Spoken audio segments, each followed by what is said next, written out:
If you're over 60 years old and you're thinking about moving, stop and spend a couple minutes with me because this video honestly could be the difference between helping you make or not make tens, if not hundreds of thousands of additional dollars on your home sale.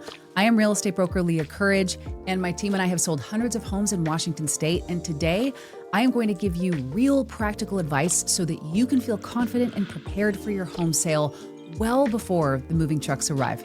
So let's dive in.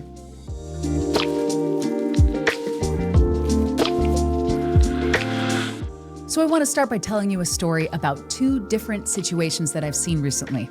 So first, let's talk about the Millers. So the Millers decided to effectively try to go about their home sale all by themselves. They hired a friend of theirs who was a part-time agent, and they spent 4 months and $50,000 renovating their kitchen because they thought that that's what buyers wanted. They listed their home as high as they possibly could. They refused to do any pre-inspections, and they just kind of assumed that the market would do the rest. Well, 6 months later, the home was still sitting there on the market with no offers. They had dropped the price 3 times, and they were stressed and they were fighting with each other, and they eventually sold for significantly less than they had hoped for. And then they got hit with a tax bill that they didn't even know was coming. So now I want to tell you about a couple that we worked with recently, and let's call them the Smiths. So the Smiths were ready to downsize to an assisted living facility, but they were completely paralyzed. They had 30 years of belongings in their house, and the thought of dealing with them was completely overwhelming. So when we were first contacted, it was actually their 2 adult children who reached out to us because they didn't know where to start to help their parents. And we didn't just put a sign in their yard. We got together as a group, the parents, the kids, and my team, and we built a specialized strategy for them. We brought in professional organizers to help the kids sort through mom and dad's belongings and separate the treasures from everything else that would go to Goodwill. We created a strict timeline to get the parents moved out before the chaos of the sale began so that they didn't have to deal with strangers walking through their home. So once the house was empty, we staged it perfectly. We didn't do any major renovations, but we presented it as fresh and as clean of a slate as possible to the market. And the result? Well, the property received 4 offers and ended up selling for $70,000 over the asking price in under a week in a buyer's market, mind you. Everyone was happy. Stress was kept to a minimum, and most importantly, the Smiths transitioned to their brand new life with dignity and with a full bank account. But the difference was not luck. It was a playbook, and that is what I'm going to hand you today. So to understand really why the Smiths won, you have to understand, first of all, who is buying your house. If you're in the greater Seattle area, like Redmond, Bothell, Kirkland, Shoreline, your buyer is not you 20 years ago. Your buyer is likely a tech worker. They likely work for Amazon or Microsoft or Google. They're busy, they're analytical, and most importantly, they're cash rich, but they are time poor. So this brings me to the remodel myth. Stop listening to your neighbors who tell you to renovate the kitchen before you sell. So in 2026, labor costs in Washington State are absolutely astronomical. If you spend $80,000 tearing out your oak cabinets to put in a quote modern farmhouse kitchen, you're rarely going to get a dollar for dollar return. Why? Because that tech buyer doesn't want your version of modern. They want to gut it. They are the ones that want to tear down the walls to create an open concept. They want to wire the whole house for smart home technology. So if you renovate, you're spending your retirement money on things that the buyer is just going to rip out. What today's buyer wants is a market-ready canvas. They want a home that is impeccably clean, a home that's staged to look spacious, and a home that is mechanically sound. They want to know that the roof isn't going to leak in a couple years and that the furnace works. They do not need brand new quartz countertops if they plan to remodel anyway. So you're selling the potential. Don't sell your renovation. So the question becomes, how do we actually get that buyer to then write a check? Well, it all comes down to the seller's playbook, and the first chapter is pricing. So pricing a home in Washington is an art form and not a science experiment.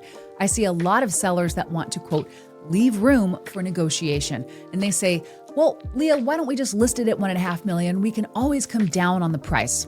That, let me tell you, is the kiss of death in this market.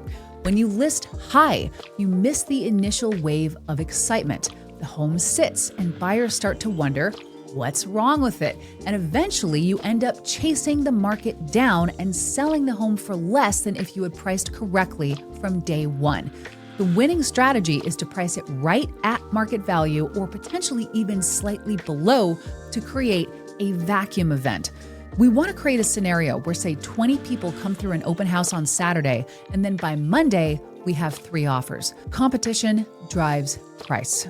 Now, part of that playbook involves something very specific to our region, the pre-inspection. So in many states, the buyer inspects the home after making an offer. But here in Washington, specifically in competitive markets, we actually flip that around. I highly recommend that my sellers spend the $500 to have the home inspected before we list it on the market. Why?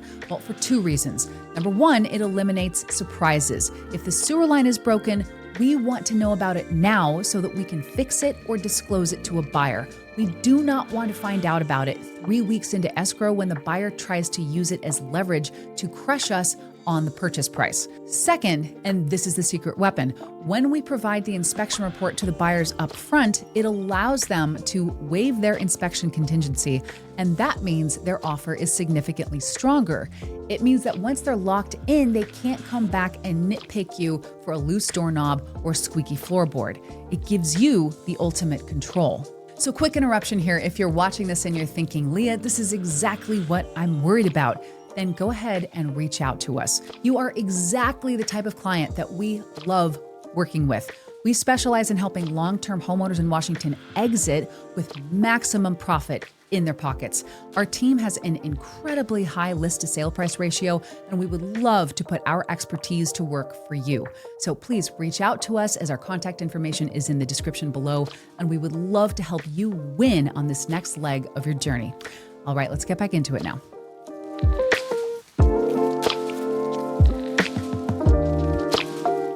So we've talked about strategy, but now we need to have the hard talk about money. So this is the section where most agents just glaze over the details, but I really want you to pay attention here because this is where your retirement nest egg is at risk. So trap number 1, the capital gains trap. So you have likely a massive amount of equity. Let's say you bought the home for $200,000 back in the 80s, and now it's worth $2 million. That is a $1.8 million gain. The IRS gives you a $500,000 exemption if you're married. Who pays taxes on the rest though? You do. So between federal capital gains and the net investment income tax, you could be facing a bill of $400,000 if we're using that same example.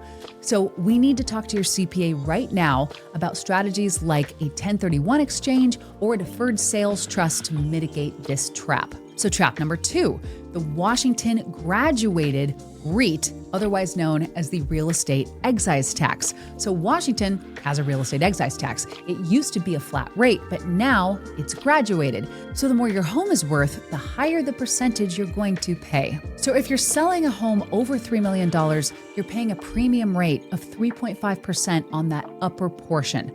I recently saw a seller get surprised by an extra $30,000 in closing costs because they were using old math. My team provides a detailed net sheet before we list, calculating every single possible penny of this so that you know exactly what you're walking away with no surprises. So speaking of surprises, there is one myth that I need to bust right now. So I meet a lot of clients who read about California's Proposition 19, and that law allows seniors in California to sell their home and then to move their low property tax rate with them to their new house. And it sounds amazing, but here's the hard truth in Washington. We do not have this here. If you've been living in your home for 30 years, your assessed value might be significantly lower than market value. You might be paying $6,000 a year in property taxes, but if you sell that home and you buy a new condo for $1.2 million, your property taxes will instantly reset to that new value. So you could see your tax bill jump to $12,000 or $13,000 a year overnight. That is an extra $500 or $600 a month out of your fixed income. So this is why downsizing isn't always cheaper. Sometimes you're trading a paid off mortgage for a massive tax bill. So we need to calculate your future monthly payment and not just the profit from your sale. And this leads me to the most uncomfortable question of all: should you even sell? Because sometimes selling is the worst thing you can do for your family's financial future. So if your goal is to leave money to your children, then you need to understand the step up in basis. So if you sell your home today, then you pay the capital gains tax on that massive profit that we talked about earlier. That money is gone forever. However, if you hold onto the property until you pass away and your children inherit it, the value of the home, quote, steps up to the current market value on the date of your death. So that means that if they sell it the very next day, then they pay zero capital gains tax. So we're talking about potentially saving your heirs hundreds of thousands of dollars. Now, obviously, you need to live your life. If the house is a burden, sell it. But if you're only selling to, quote, simplify things for your children, then stop, because you might just be costing them a fortune.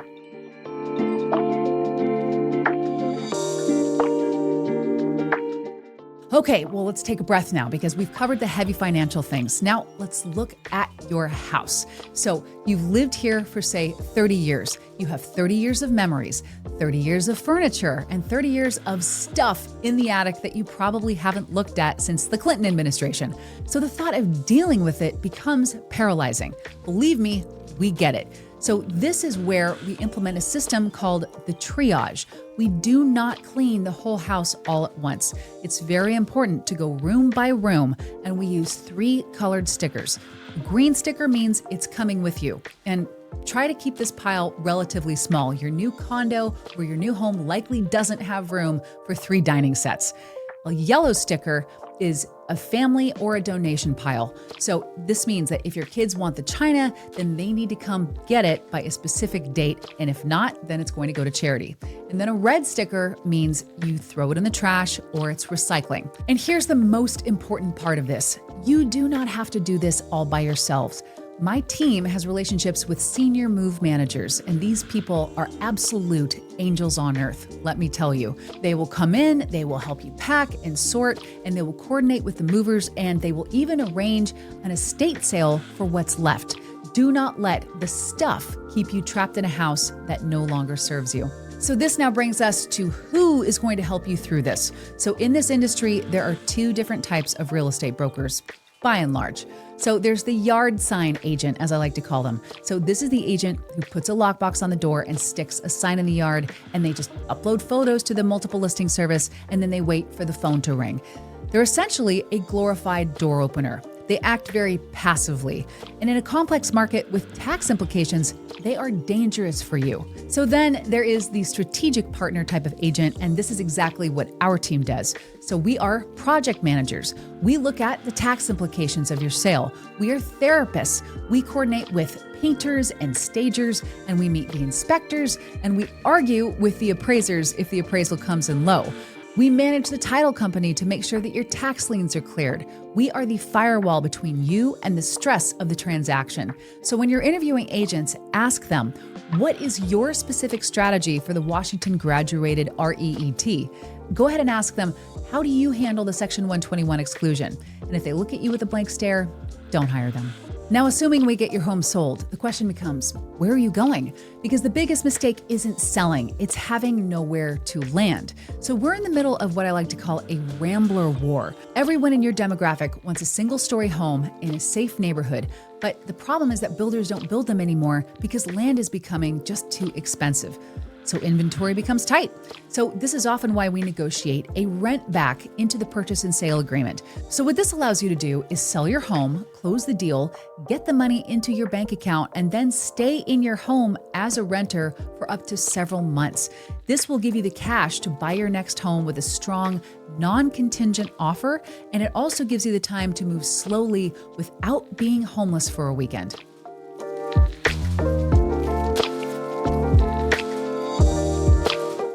What if you don't want to rent your house back? What if you want to, say, move out completely, fix up the old house so it sells for top dollar, and then move into your new place without the stress?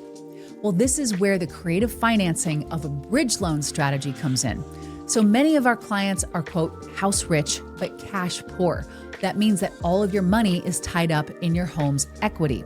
Well, a bridge loan effectively lets you unlock that equity before you sell. So you take a short-term loan against your current house, you use that cash to buy your new property outright, and then you move in. And then once you're moved out of your old house, then we stage your old and empty home. And empty stage homes, mind you, often sell faster and for more money because they look bigger and they've got just kind of a cleaner all-around effect. So when the old home sells, then you pay off the bridge loan. You only move once, so you never have to live in a construction zone or worry about showing times interrupting your Sunday morning.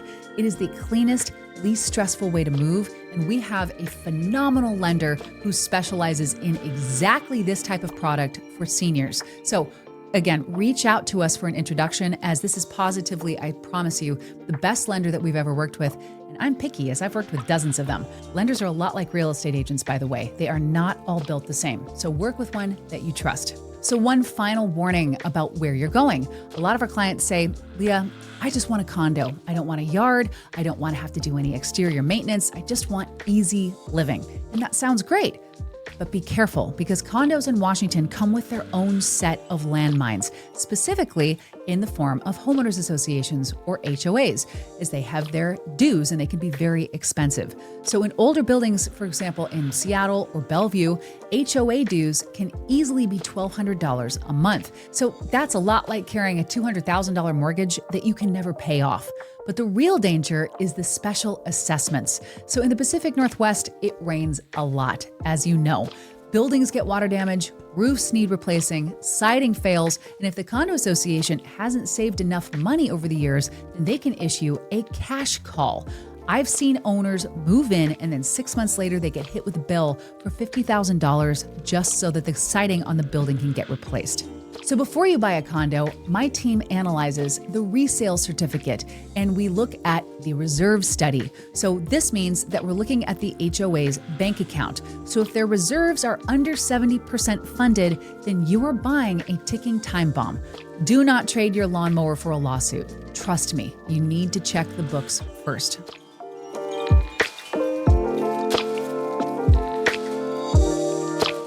So we've covered a lot of territory, but I finally want to talk about the emotional side of this, because your money's worth a lot, but your peace of mind is worth one heck of a lot more.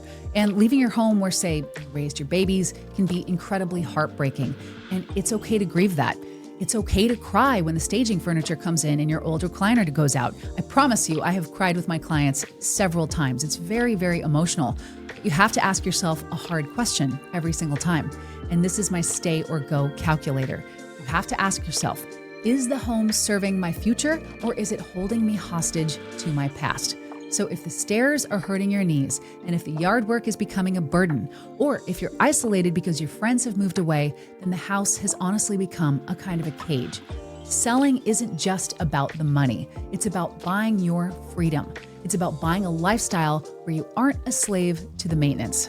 So if you're nodding your head right now, and if you feel that knot in your stomach loosening just a little bit because you realize that there is a plan, then we need to talk. You don't have to do this today. You don't have to do it tomorrow. You don't have to list anytime soon, but when you do want to, you're going to need a strategy. Like I said earlier, I'm Leah Courage, and my expert real estate team and I are here to be your guides and your protectors, and we're here to help you strategize. So call us, email us, text us. Our information is down below. And let's sit down at your kitchen counter, just like we did with our wonderful clients, the Smiths, like we talked about earlier. And let's map out your next chapter so that you get a lot more peace in your life. Thank you so much for watching. And please, if you liked this video, go ahead and give it a like, as it helps more people just like you get access to this information. And go ahead and subscribe to our channel and turn on notifications, because we are putting out 3 or more videos that have valuable real estate information in them every single week. Our goal, as always, is transparency, and it's providing quality content so that you are armed with know-how and options no matter what your next chapter brings. So thank you again so much for watching. Keep exploring, and we will see you in our next video.